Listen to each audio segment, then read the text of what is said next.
ఇవాళ మీకు ఒక అద్భుతమైన నా అనుభవాన్ని మీతో షేర్ చేసుకోవడం కోసం మీ ముందుకొచ్చాను. అదేంటంటే ఇవాళ ప్రపంచవ్యాప్తంగా ఎప్పుడెప్పుడు అని ఎదురు చూస్తూ 1, 2, 3 డేట్స్ కూడా మారి ఈ రోజున ప్రపంచవ్యాప్తంగా వైజయంతి మూవీస్ నిర్మించిన బ్యానర్ మీద అశ్విని దత్ చల్సాని నిర్మించిన అత్యంత భారీ చిత్రం.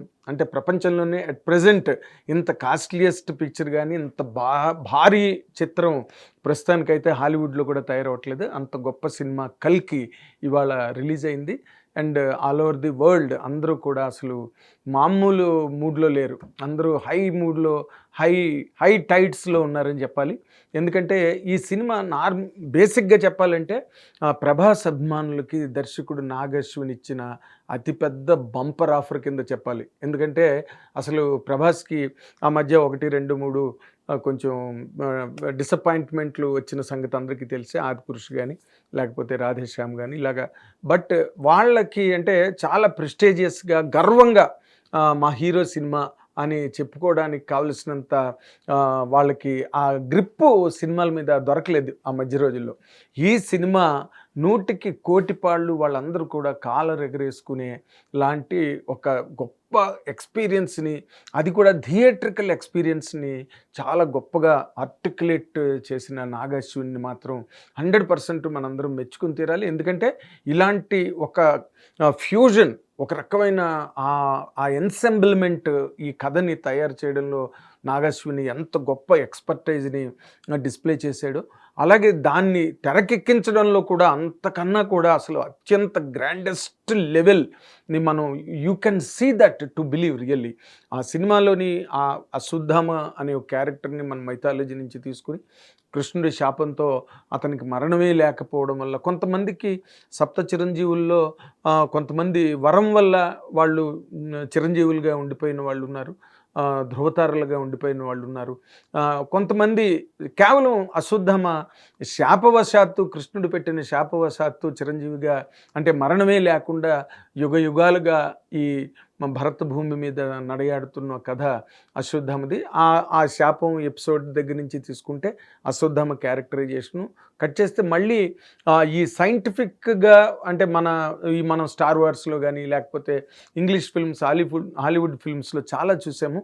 ఆ అట్మాస్ఫియర్‌ని మళ్ళీ క్రియేట్ చేసి ఫ్యూచర్‌లో అంటే 'కల్కి 2898' అని టైటిల్ పెట్టినందుకు ఫ్యూచర్‌లో ఆ టెక్నాలజీ ఎలా ఉంటుంది, లేకపోతే వాళ్ళ తాలూకా మైండ్ సెట్స్, వాళ్ళ థింకింగ్‌లు, అంటే ఆ వార్‌ఫేర్ ఎలా ఉంటుంది అనే ఒక కంటెంట్‌ని ఈ రెండిటి మధ్యలో ఫ్యూజన్ క్రియేట్ చేసిన ఆ నాగ్ అశ్విన్‌కి మాత్రం హ్యాట్స్ ఆఫ్ చెప్పాలి. ఎందుకంటే it's a very very difficult and very tough content to create, to organise, to compose rather.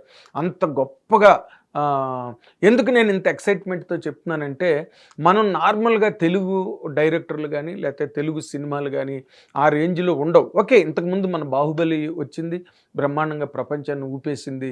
దానికి ఆస్కార్ కూడా వచ్చింది. తర్వాత 'త్రిబుల్ ఆర్' వచ్చింది. అన్నీ 'త్రిబుల్ ఆర్'కి ఆస్కార్ వచ్చింది.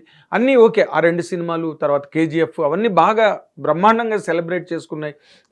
మనకి ప్రపంచవ్యాప్తంగా హాలీవుడ్‌లో James Cameron and Steven Spielberg లాంటి వాళ్ళు కూడా ఆ సినిమాలను చాలా గొప్పగా మెచ్చుకున్నారు. డైరెక్టర్ రాజమౌళిని మెచ్చుకోవడం. కానీ ఈ సినిమాకి వచ్చేసరికి ఏంటంటే, 'కల్కి' అనే సినిమా కథని అసలు కన్సీవ్ చేయడమే చాలా కష్టం, అసంభవం. అలాంటి కథని కన్సీవ్ చేయడం అన్నది మరి అతనికి ఏ రకమైన మ్యూజ్ అందిందో, నాగ్ అశ్విన్‌కి అసలు ఆ థాట్ ఎలాగొచ్చిందో అవన్నీ కూడా చాలా ఆశ్చర్యకరంగా ఉంటాయి. And at the very same time very very delightful, ఆహ్లాదకరంగా అనిపించే ఆ కంపోజిషన్ ఆఫ్ దట్ స్టోరీ. ఈ మైథాలజీ క్యారెక్టర్లను తీసుకుని అర్జునుడు మళ్ళీ ఫైనల్గా ప్రభాస్ క్యారెక్టర్ని కర్ణుడు క్యారెక్టర్ కింద డిపిక్ట్ చేసి సినిమాని, అంటే మళ్ళీ పార్ట్ 2 ఉంది కాబట్టి అక్కడికి క్లోజ్ చేసినంత వరకు ఆ 3 గంటల సినిమా ఉందే, అయ్య బాబోయ్! థియేటర్ అదేం సినిమా అండి బాబు. ఈ సినిమాకి మామూలుగా పడికట్టు పదాలతోని బాగుంది, ఆహ్లాదకరంగా ఉంది, ఆనందంగా ఉంది, అద్భుతంగా ఉంది అని చెప్పడం కన్నా ఇలా హెల్ప్లెస్గా మాట్లాడితేనే ఆ సినిమాకి 100% ఈ రివ్యూలో న్యాయం జరుగుతుందని నేను చాలా గట్టిగా నమ్ముతున్నాను. ఎందుకంటే అదేం సినిమా అండి బాబు నిజంగా. అయ్య బాబోయ్! దానికో దండం ఆ సినిమాకి నిజంగా. ఎందుకంటే ఆ సినిమాని ఆ రేంజ్‌లో ఊహించడం, కథని ఆ రేంజ్‌లో సినిమా తీయడానికి కావలసిన ఆ టెక్నాలజీని గానీ, లేకపోతే మళ్ళీ ఆ పురాణాల్లో ఉన్న ఇన్ డెప్త్ పాయింట్స్‌ని వాటిని పట్టుకొని, మళ్ళీ వాటిని ఫ్యూచర్ ప్రోగ్రామింగ్‌కి కనెక్ట్ చేసి, ఈ 2 ఏజెస్ మధ్యలో స్టోరీస్ ఆ క్యారెక్టర్లు, ఈ క్యారెక్టర్లు లింక్ చేసి, ఆ 3 గంటలు సినిమాని థియేటర్‌లో మేము ప్రసాద్ ఐమాక్స్‌లో మార్నింగ్ చూసాం. It's a wonderful spectacular theatrical experience అని చెప్పడానికి చాలా ఎక్సైటింగ్‌గా ఉందనమాట. ఎందుకంటే సినిమా స్టార్ట్ అయిన దగ్గర నుంచి ఆఖరి వరకు కూడా అందరూ రివిట్లేసినట్టుగా చైర్స్‌లోని అలాగా స్పెల్ బౌండ్ అయ్యి, దిగ్భ్రాంతికి గురై అసల చాలా ఆశ్చర్యకరంగా సినిమాని చూశారు. That is a great experience. I was watching the theatre, entire theatre. మీడియాతో పాటు జనరల్ పబ్లిక్ కూడా చాలామంది ఉదయాన్నే 5 గంటలకే షో అంటే 3:30 నుంచే మొత్తం ప్రసాద్ ఐమాక్స్ ఆవరణ చుట్టుపక్కల రోడ్లన్నీ కూడా కార్లతో మొత్తం నిండిపోయింది. అఫ్‌కోర్స్ ఎందుకంటే ఈ సినిమాకి వైజయంతి మూవీస్ నిర్మిస్తున్న సినిమా అండ్ పైగా pan India film, all over the world release cinema. ఎప్పటినుంచో ఈ సినిమాకి చాలా హైప్ విపరీతంగా హైప్ వచ్చింది ఈ సినిమాకి. అండ్ 1, 2, 3 డేట్లు కూడా మారడం జరిగింది. ఎందుకంటే ఈ ఎలక్షన్స్, ఏపీ ఎలక్షన్స్ ఉన్నాయి, ఇక్కడ తెలంగాణలో ఎంపీ ఎలక్షన్స్ ఉన్నాయి. ఈ వాతావరణం, ఆ పొలిటికల్ హీట్ అంతా తగ్గాక రిలీజ్ చేద్దామని అశ్విని దత్ గారు అనుకున్నారు. ఎందుకంటే జనరల్ కండిషన్స్లో ఆడియన్స్ థియేటర్స్కి వచ్చి ఆనందంగా హాయిగా చూసి వెళ్ళే ఒక వాతావరణంలో సినిమా రిలీజ్ చేయడంలో అది కూడా ప్లస్ అయింది. ఏమో ఆ పొలిటికల్ హీట్లో రిలీజ్ చేస్తే ఎలా ఉండిద్దో మనకు తెలియదు, కానీ ఇప్పుడైతే జనాలు చక్కటి ఫ్రీ మూడ్ 27వ తారీఖుకి కోసం చాలామంది వెయిట్ చేయడం, ఇవన్నీ కూడా సినిమాకి చాలా ఒక మంచి అట్మాస్ఫియర్ని, ఒక మంచి యాంబియన్స్ని క్రియేట్ చేయడంతో థియేటర్లో జనం అసలు ఎంత ఎంజాయ్ చేశారంటే అక్కడక్కడ అంటే ఈ అశ్వత్థామ క్యారెక్టర్ ఎంటర్ అయిన తర్వాత ముందు అశ్వత్థామకి ఎలా శాపం వచ్చింది, ఉపపాండవుల్ని చంపేసిన సందర్భంగా కృష్ణుడు తాలూకా శాపానికి అశ్వత్థామ గురైన ఘట్టం అది మహాభారతంలో. నీకు చిన్నపిల్లల్ని చంపేశావు, నీకు మరణం విలువ తెలియదు కాబట్టి అసలు నీకు మరణమే లేకుండా నువ్వు ఉండు అలాగని చెప్పి కృష్ణుడు శపించడంతో ఆ ఘట్టం ముగుస్తుందనమాట. అందుకని అశ్వత్థామ క్యారెక్టర్తో బిగించేసిన కథను మళ్ళీ మామూలు ట్యూన్లోకి తీసుకొచ్చి ప్రభాస్ క్యారెక్టర్ని క్రియేట్ చేసి, ఆ బుజ్జి క్యారెక్టర్ మనం చాలా చాలా చూసాం. ఆ బుజ్జి గురించి ఎంత హంగామా జరిగిందో, robo kind of small human companion, దాని మీద ఎంత వరల్డ్ ఓవర్ ఎంత రేజ్ క్రియేట్ అయిందో మనం చూసాం. అసలు ఇవాళ కూడా థియేటర్లో అది ఒక్కసారి ఓపెన్ అయ్యి అది మాట్లాడుతుండగానే థియేటర్ ఒక్కసారి గొల్లుమన్నారనమాట అది ఎంటర్ అవ్వగానే. అండ్ మోర్ సో ఆ సినిమాలో ఎలాగంటే ఎవ్రీ సీను, ఎవ్రీ ఫ్రేమ్ గుర్తొస్తుంటే నేను ఎన్నో ఉపన్యాసాలు, ఎన్నో ఈ కైండ్ ఆఫ్ డిస్కోర్సెస్ మాట్లాడినవాడిని, కానీ బట్ స్టిల్ నా వరకు నాకు వచ్చేసరికి మాట తడబడుతున్నదనమాట. అది గుర్తొస్తుంటే, ఆ సీన్లు గుర్తొస్తుంటే, ఆ సీన్లు మనం ఎలా చూసామన్న ఎక్స్పీరియన్స్ థియేటర్లో గుర్తొస్తుంటే అస్సలు మార్వెలస్, ఎక్సైటింగ్, అమేజింగ్, ఆసమ్ అనమాట.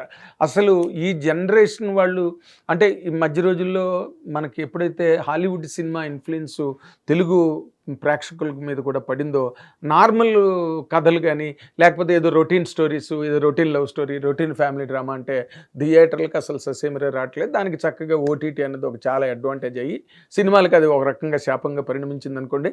బట్ ఇలాంటి సినిమాని 100% అసలు టిక్కెట్ల కోసం నానా యాతన పడిపోయి ప్రపంచం అంతా టిక్కెట్ల గురించి చెప్పాలంటే మాత్రం అసలు వర్ణనాతీతం అనమాట. అంత క్రేజ్ క్రియేట్ అయింది సినిమా. అందుకే ఈ సినిమాకి first day opening all India collections చూస్తే ఆల్మోస్ట్ 120 crores అంట ఫస్ట్ డే. అసలు you can 2 million tickets pre బుకింగ్లో సేల్ అయ్యాయంట. And first day ticket sales అన్నీ కలిపి దాదాపు 2 million టికెట్స్ అమ్ముడుపోయాయని చెప్పి వాణిజ్య వర్గాలన్నీ చెప్తున్నాయి.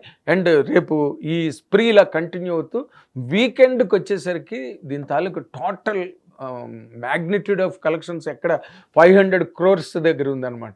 I'm talking about only India collections, not overseas at all. అంటే ఈ సినిమాకి ఎంత బడ్జ్ వచ్చింది, ఎంత క్రేజ్ వచ్చింది, ఎంత డిమాండ్లో సినిమా రిలీజ్ అయింది అన్నది కనుక మనం ఆలోచిస్తే ఈ ఫిగర్సు, ఈ కలెక్షన్స్, ఈ గ్రాసులు, ఈ నెట్లు కూడా మొత్తం సినిమా ట్రేడ్నే అస్సలు ఆశ్చర్యంలో ముంచెత్తాయి అనమాట.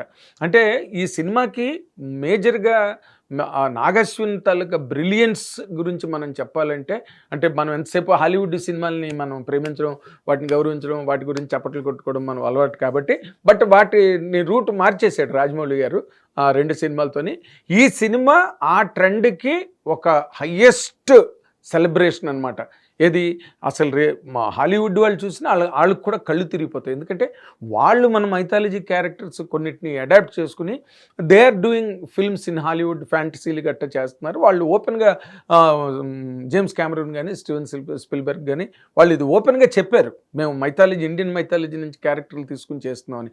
అలాంటిది అదే మన రిలీజ్ ముందు కూడా దర్శకుడు నాగశ్విన్ దాని మీద ఒక చిన్న ప్రిల్యూడ్ రిలీజ్ చేయడం అందరూ చూసారు. అది కూడా లక్షల్లో వ్యూస్ వచ్చాయి. తను మాట్లాడుతున్నప్పుడు తనకి చిన్నప్పటి నుంచి ఎలాంటి ఎక్సైట్మెంట్ ఉండేది కామిక్స్ చదవడం కానీ, లేకపోతే చిన్నప్పటి నుంచి చూసిన స్టార్ వార్స్, పాతాళ భైరవి ఇలాంటి సినిమాలు చూసి తను ఎలాగ ఆదిత్య 369 అవన్నీ చూసి తను ఎలా ఇన్స్పైర్ అయ్యాడు. ఫ్యాంటాస్టిక్. అలాంటి డైరెక్టర్లు తెలుగు సినిమా ఇండస్ట్రీకి ఎంత అవసరం అంటే ఈ రోజున, because Telugu cinema world stage మీదకి వెళ్ళిపోయింది. మొన్న ఆస్కార్ రావడంతో నాటు పాటకి ఆస్కార్ మన వాళ్ళందరూ వెళ్ళి కీరవాణి గారు కానీ, లేకపోతే మన రాహుల్ సిప్లిగంజ్ కానీ, కాలభైరవ వీళ్ళందరూ అక్కడికి వెళ్ళి మాట్లాడడం, చంద్రబోస్ గారు రైటర్ చంద్రబోస్ గారికి ఆస్కార్ అవార్డు రావడం, కీరవాణి గారు వాళ్ళందరూ ఉండడంతో తెలుగు సినిమా టోటల్గా అంటే ఇండియా వైడ్గా మనం చూసుకుంటే ఒకప్పుడు మనం బాలీవుడ్ని నెత్తి మీద పెట్టుకునేవాళ్ళం. బాలీవుడ్ అబ్బో చాలా గొప్ప గ్రేట్ అనుకుంటే అసలు బాలీవుడ్ ఎక్కడున్నదో లిస్టులో కూడా తెలియని రేంజ్లో, హాలీవుడ్నే తలదన్నే రేంజ్లో ఈ రోజున కల్కి సినిమా అంటే everybody I tell you one thing, ప్రపంచవ్యాప్తంగా ఈ యుగాంతము లేకపోతే ఎండ్ ఆఫ్ ది వరల్డ్ ఎప్పుడు అన్నదాని మీద బోల్డ్ సైంటిఫిక్ రీసెర్చ్లు జరుగుతున్నాయి. జ్యోతిష్కులు దాని మీద చెప్తున్నారు. రకరకాల వ్యాఖ్యానాలు, విశ్లేషణలు ఎండ్ ఆఫ్ ది వరల్డ్ మీద జరుగుతూనే ఉన్నాయి. ఈ కల్కి అన్న point it is an interesting topic for the entire world. ఎందుకంటే వాళ్ళు కూడా they are very keen on our Hindu mythology, Hindu structures and Hindu ఇతిహాసాలు, వీటన్నిటి మీద కూడా హిందూ శాస్త్రాలకు సంబంధించి వెస్టర్నర్స్ చాలా ఇంట్రెస్ట్ చూపించి, కీన్ ఇంట్రెస్ట్, ఎన్గ్రాసింగ్ ఇంట్రెస్ట్ చూపించి స్టడీ చేస్తున్నారు వాటిని. సో ఈ కల్కి అనే సినిమా హాలీవుడ్లో కూడా ఒక సంచలనాన్ని, దుమారాన్ని లేపడం 100% ఖాయం. ఎందుకంటే ఈ కంటెంట్ అలాంటిది, నాగేశ్వరిని ఎత్తుకున్న content and most relevant to the times.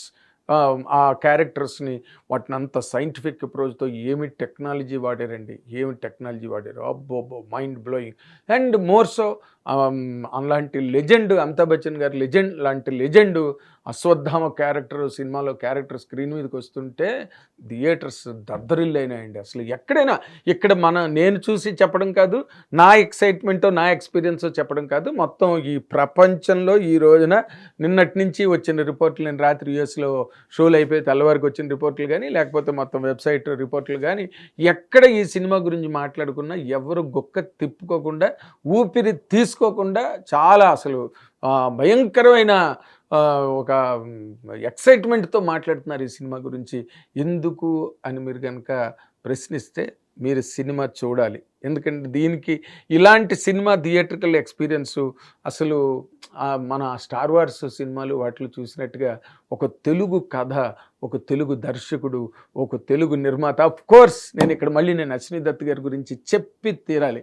ఎందుకంటే ఆయనకున్న సాహసం కానీ, ఆయనకున్న ధైర్యం కానీ, ఆయనకున్న మొండితనం కానీ, ఆయనకున్న కమిట్మెంట్ కానీ అస్సలు యూ కాంట్ ఇమాజిన్. ఎందుకంటే 600-700 కోట్ల రూపాయల బడ్జెట్ సినిమాకి తర్వాత అఫ్కోర్స్ ఆయన ఎప్పుడో జగదేకుడు అతిలోక సుందర్లోనే సినిమాతోనే ఆయన మంచి రికార్డ్ క్రియేట్ చేశారు. ఎందుకంటే ఆయన అందరూ భయపెట్టారు ఆ రోజున. ఏంటి సెటిల్ ఏంటి, ఈ గొడవ ఏంటి, అసలు ఎక్కడ ఉన్నావు, ఎక్కడ తేలుతావు అని చెప్పి పెద్ద వాళ్ళు ఆయన చూసి భయపడ్డారు. ఇంత డబ్బు ఖర్చు పెట్టి తీస్తున్నావు, అశ్విని దత్ గారు ఏమైపోతారో అనే ఒక ఇది. బట్ హీ స్టిల్ ఈ ప్రూవ్డ్ దట్ ఆయన టేస్ట్కి తగ్గట్టుగా ఏమాత్రం కూడా కాంప్రమైజ్ అన్నది లేకుండా ఆ రోజే తీసిన మనిషి. అండ్ మహానటి సినిమాకి కూడా వాళ్ళు ఏదో జనరల్గా తీస్తామంటే కూడా మీరు సెటిల్ అయ్యండి, బ్రహ్మాండంగా వేయండి, డోంట్ హెజిటేట్ ఫర్ ఎక్స్పెండిచర్, డబ్బు గురించి బడ్జెట్ గురించి మాట్లాడద్దు, ఆ వింటేజ్ ఎఫెక్ట్ని క్రియేట్ చేయండి స్క్రీన్ మీద అని చెప్పి తన పిల్లలైన స్వప్న దత్ గారిని, ప్రియాంక దత్ గారిని ఇద్దరిని ఇన్స్పైర్ చేసి డైరెక్టర్ కూడా ఆ మేరకి ఒక ధైర్యాన్ని కల్పించి చేస్తే మహానటి ఎక్కడో అసలు తిరుగులేని సూపర్ హిట్ అయిన సినిమా. తర్వాత మళ్ళీ ఇప్పుడు ఈ సినిమా అనగానే అసలు ప్రపంచంలోనే ఇంత కాస్ట్లీ సినిమా ఇప్పుడు ప్రెజెంట్ తయారవ్వట్లేదు, తయారు కాలేదు, ప్రస్తుతానికి రన్నింగ్‌లో కూడా లేదు. ఇది ఇన్క్లూడింగ్ హాలీవుడ్ నేను చెప్తున్నది. ఏ ఏ వరల్డ్ కంట్రీస్‌లోనైనా ఏ వరల్డ్ కంట్రీలో కూడా ఇంత రిచెస్ట్ ఫిల్మ్ అన్నది ప్రెజెంట్‌లో లేదు. అండ్ ఫ్యూచర్‌లో మరి ఈ సినిమా చూసిన తర్వాత మళ్ళీ హాలీవుడ్ వాళ్ళు ఏమైనా ఎక్స్పెరిమెంట్ చేస్తే తప్పితే ఈ సినిమాకున్న వైభవం దత్ గారు అసలు అశ్విని దత్ గారి గురించి చెప్పాలంటే ఆయన 50 ఏళ్ల ప్రయాణంలో మొదటి సినిమా ఎన్టీ రామారావుతో సినిమా ఇండస్ట్రీలోకి ఎంటర్ అయ్యి సూపర్ డూపర్ హిట్ కొట్టి అక్కడి నుంచి ఎన్టీ రామారావుతోని, నాగేశ్వరరావుతోని, కృష్ణ గారితోని, సోమన్ బాబు గారితోని అండ్ కృష్ణరాజు గారితోని, తర్వాత మళ్ళీ చిరంజీవి గారితో బ్రహ్మాండమైన అదిరిపోయే హిట్లు 4 హిట్లు తీసి ఆయన తర్వాత ఇప్పుడు మళ్ళీ ఈ రోజున 50 ఏళ్ల తర్వాత pan India hero, all India లెవెల్లో ఈ రోజున ప్రభాస్‌ని మించిన పెద్ద హీరో అసలు చేతులు ఎత్తేసారు బాలీవుడ్ కూడా మన ప్రభాస్ ముందు. తను హైటు, ఆయన చార్ము, ఆ charisma, glamour, you can't see another hero like that. Prabhas లాంటి హీరోని మళ్ళీ దగ్గరలో చూస్తామని మాత్రం నేను అనుకోవట్లేదు. అలాంటి హీరోతో పక్కన లెజెండరీ అమితాబ్ బచ్చన్ గారితో, ఇంకో పక్కన కమల్ హాసన్ గారు. సినిమా ఎంత అంటే you can't make out Kamal Haasan గారిని లాస్ట్ ఫ్రేమ్ వరకు ఈయన కమల్ హాసన్ గారా అని చెప్పి మనం పోల్చుకోలేనట్టుగా ఆయన గెటప్ కానీ, ఆయన క్యారెక్టరైజేషను, ఆ ప్రజెంటేషను, అయ్య బాబోయ్! అసలు మనం ఇన్ జనరల్‌గా మనం తెలుగులో చూడడం కేవలం అది అంతా కూడా హాలీవుడ్ లైన్స్‌లో, హాలీవుడ్ స్ట్రోక్‌లో ఉంటుంది సినిమా. వాడిన వెహికల్స్ కానీ, లేకపోతే వార్ వెహికల్స్ కానీ, లేకపోతే వెపన్స్ కానీ అవన్నీ కూడా ఏంటంటే మనం చాలా కామిక్స్‌లో చూస్తుంటాం.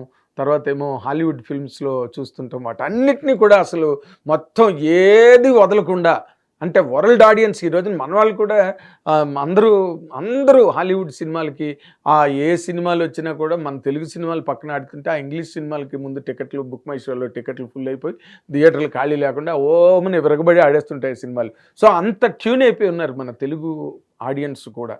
అండ్ తెలుగు ఆడియన్స్ అనే కాదు, తమిళ్, మలయాళం, కన్నడ, హిందీ అన్ని స్టేట్స్లో కూడా ఈ ఇంగ్లీష్ ఫిల్మ్స్ పట్ల ఉండే క్రేజ్ అట్లా డెవలప్ అయింది. ఎందుకంటే వాళ్ళు అంత డబ్బు ఖర్చు పెట్టి అంత అడ్వాన్స్డ్గా, అంత థాట్లో కానీ, మేకింగ్ స్టైల్లో కానీ అంత గొప్పగా చేస్తారు కాబట్టి దాని మీద అంత మోజు పెరిగింది. దాన్ని అస్సలు ఈ రోజున కల్కి సినిమా చూస్తే కనుక అప్పుడు తెలుస్తుంది అనమాట, బాలీవుడ్డా హాలీవుడ్డా అసలు ఏమీ లేదు, ఇదంతా వైజయంతి వుడ్.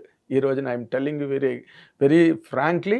అండ్ వాళ్ళు ప్రియాంక దత్ గారు కానీ, స్వప్న దత్ గారు కానీ వాళ్ళు పడ్డ కష్టం అసలు గత 2-3 ఏళ్లలో ఈ కథ తయారు చేయడంలో, దానిలో రీసెర్చ్, తర్వాత వాళ్ళు షూటింగు, సెట్లు, దానికి సంబంధించిన ఏరోప్లేన్స్ అవన్నీ అసలు అన్నీ కూడా మ్యాజికల్గా you like travelling in to another world of complete inspiration, light and delight అన్నట్టుగా సినిమాలో ఏ సీన్ కానీ, ఏ ఫ్రేమ్ కానీ ఈ సీన్ బాగోలేదు బా, ఈ సీన్ బోర్ కొట్టిందిరా, లేకపోతే ఈ సీన్ లేకపోతే బాగుండరా అన్నది లేదు అసలు.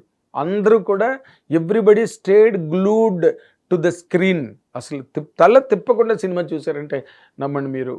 అండ్ మీరు కూడా ఈ సినిమాని చూస్తే నేను ఎంత ఎక్సైట్మెంట్కి లోనయ్యానో మీరు కూడా అంతే ఎక్సైట్మెంట్కి లోనవుతారన్న దానిలో ఏమాత్రం సందేహం కానీ అతిశయోక్తి కానీ లేదు. మీరు ఇమీడియట్గా ఈ సినిమా చూడాలి. ఇంకోటి ఈ సినిమాలో ఉన్న ఇంకో ప్లస్ పాయింట్ అనండి, లేకపోతే మెరిట్, ప్లస్ కాదు మెరిట్ ఏంటంటే మీరు ఒక్కసారి సినిమా చూస్తే మాత్రం మీకు ఎంజాయ్మెంట్ సరిపోదు, రెండోసారి వెళ్ళాలి, మూడోసారి వెళ్ళాలి. ఎందుకంటే అసలు ఆ స్క్రీన్ మీద మీకు కనిపించే ఆ గ్రాండియరు, ఆ టెక్నాలజీతో అది క్రియేట్ చేసిన ఆ వెపన్స్ కానీ, లేకపోతే ఆ వెహికల్స్ కానీ, స్కైలో ఆకాశంలో నౌకల్లాగా విహరించేవి కానీ అవన్నీ ఏంటి, అసలు బెంగాలీ యాక్టర్ ఒక అతను విలన్గా యాక్ట్ చేశాడు. అసలు అన్ని లాంగ్వేజెస్లో యాక్టర్స్ ఈ సినిమాలో ఉన్నారు. కాకపోతే ఏంటంటే అమితాబ్ బచ్చన్ గారు, ప్రభాస్ గారు తప్పితే తక్కువ అంతా కూడా సినిమా క్యారెక్టర్లు, కథ అలాగా you get dominated by that story narration on screen. అసలు ఎవరు యాక్ట్ చేస్తున్నారు, ఆ క్యారెక్టర్ ఎవరు చేశారు అన్నది కాదు, ఆర్టిస్ట్తో సంబంధం లేకుండా ఆ కథలో ఆ క్యారెక్టర్ మిమ్మల్ని ఆ సీన్లోంచి లాక్కుని ఈడ్చుకుని వెళ్ళిపోతూ ఉంటుంది అనమాట. దాని మధ్యలో యువతల ప్రభాసు లాస్ట్ క్లైమాక్స్ ఫైట్ అండి నిజంగా అబ్బా, అసలు ఒక సీన్ అని కాదు, అశ్వత్థామ ఇంట్రడక్షన్ సీన్ కానీ, ఆ చిన్న కుర్రాడితో సీను, అండ్ అశ్వత్థామ ఆ దీపిక పడుకొని క్యారెక్టర్ని రక్షించడానికి వెళ్ళే సీన్స్ ఇవన్నీ ఎంత ఆర్ద్రంగా ఎంత టచింగ్గా ఉన్నాయంటే సినిమాలోని అంత టెక్నాలజీ బేస్లో ఇదేదో సైంటిఫిక్ ఫిల్మ్లా అని కాకుండా మళ్ళీ ఆ దీపిక పడుకొని వెన్ షీఈ్ ప్రెగ్నెంట్ ఆ ప్రెగ్నెంట్ లేడీని సేవ్ చేయడం కోసం పడే తాపత్రయం అవన్నీ ఆ సీన్సు ఆ బిల్డప్ ఆ మోటివేషన్ సీన్స్లోని ఓ thrilling highly thrilling and highly exciting I'm telling you something very rare to watch and rare experience for all the viewers across the world, irrespective of the language, irrespective of the region. It will be remembered. అంటే ఎన్నో రోజులకి ఎన్నో మనకి ఎన్నో decades అయితే కానీ ఈ సినిమాని డామినేట్ చేసే సినిమా రావడం అన్నదే కల్లా దుర్లభం. That is a fact, that's a truth. So I really congratulate all the team members here. Ashwini Dutt గారికి ఆయనకి ఎన్నిసార్లు అభినందనలు తెలియజేసినా కూడా సరిపోదు. అలాగే స్వప్న దత్ గారు వాళ్ళు అసలు నిద్రాహారాలు మనిషి పనిచేశారండి. మేము డైరెక్ట్గా చూసాం కదా స్వప్న దత్ గారు కానీ ప్రియాంక దత్ గారు. కానీ నాగేశ్వరం గురించి చెప్పనే అక్కర్లే. ఆయన నిద్రపోయారా, భోజనం చేశారా, పడుకున్నారా అన్నది కూడా మనం చెప్పలేం. ఎందుకంటే ఇంత కథని మోసి ఆయన ఇంత కథని మళ్ళీ తెరకెక్కించి దానికంత సైన్స్ అండ్ టెక్నాలజీని దానికి యాడ్ చేసి ఆ బుజ్జి క్యారెక్టర్ని క్రియేట్ చేసి సినిమాని అంటే ఆల్ క్లాసెస్ ఫిల్మ్ అంటామే మనం. లేడీస్ చూడొచ్చు, చిన్నపిల్లలు ఎక్సైట్ అయిపోతారు. చిన్నపిల్లలు అయితే ఆ వెహికల్స్, వార్ వెహికల్స్ కానీ లేకపోతే గన్స్ అవన్నీ కూడా కొత్తగా ఉంటాయి అన్నమాట స్క్రీన్ మీద. అవన్నీ చాలా ప్రతిదీ కొత్తగానే ఉందండి ఈ సినిమాలో. To be very honest, fantastic. It's a fantastic experience. Watch Kalki and enjoy. Take the share of your own excitement through this film. Thank you very much.